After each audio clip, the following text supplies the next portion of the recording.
Hello everyone, my name is Kyle Colbert, and in this video I will be walking you through how to make a character for 5th edition Dungeons & Dragons.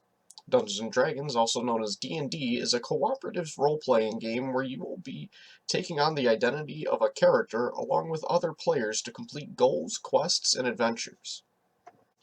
To play Dungeons & Dragons 5th edition, you will need to create a character. To create a character, you will need the following: a player's handbook, or the basic rules which are available on D&D Beyond. A set of 7 polyhedral dice, which include a 20-sided die, a 12-sided die, 2 10-sided dice, 1 6-sided die, and a 4-sided die, as well as a character sheet, which will be filled in throughout the rest of this video. In Dungeons & Dragons 5th edition, there are 6 ability scores that determine how well your character is at certain things. These are as follows: Strength, which governs brute force; Dexterity, which governs your character's nimbleness; Constitution, which is more of their physical hardiness; Intelligence, which is often regarded as book smarts in comparison to Wisdom, which is considered street smarts and lay of the land knowledge, as well, and the final score is Charisma, which is your talking ability. To determine each of the ability scores, roll 4 6-sided dice 6 times, once for each of the ability scores, and add the 3 highest numbers for each roll. Each score gives a modifier that is used when making a roll using the associated ability. Each race gives a modifier to ability scores, so for a human it is +1 to all of our scores.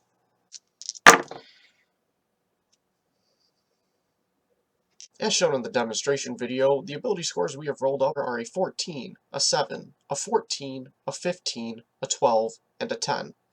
As previously mentioned, the human gets +1 to all ability scores due to their racial bonus. That boosts us up to a 15, an 8, a 15, 16, 13, and an 11. This table can be used to find ability score modifiers. For example, if you have a 15 strength, your modifier for strength is a +2. This applies to all skills and attacks that would use strength. Now that we have our ability scores, we can move on to additional parts of the character sheet. The other benefits of being human include a walking speed of 30 feet, knowing the language known as Common, as well as 1 additional language of our choice. For this example, we will choose Elvish. Now that we have dealt with racial features, we can move on to class. Classes range from anything from a wizard to a barbarian.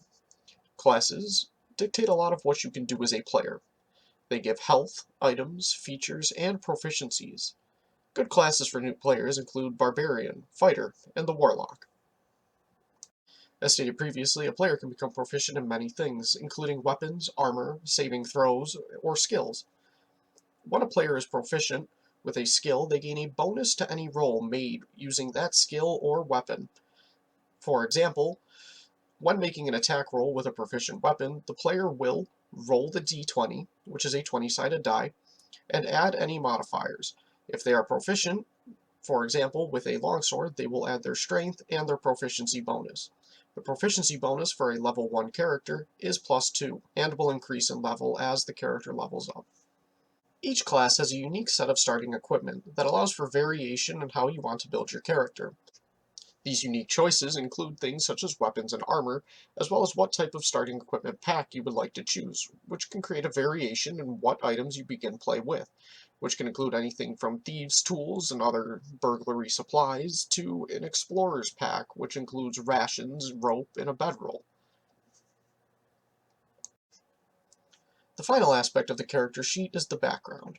This determines who your character is as a person, such as their name, history, personality, flaws as a person, their goals, and their bonds with the world.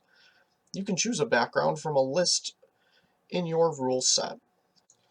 Your choice of background gives you additional proficiencies, items, and starting gold, depending on your choice. These backgrounds also provide examples of character traits that you can use to flesh out your character in further depth.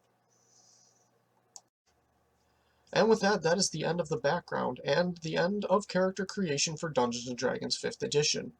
You are free to expand on your character's backstory, as well as their looks, names, and alignment, which can determine many more aspects of your character. If you have any further questions, or need access to resources, please leave a comment below. And thank you for watching.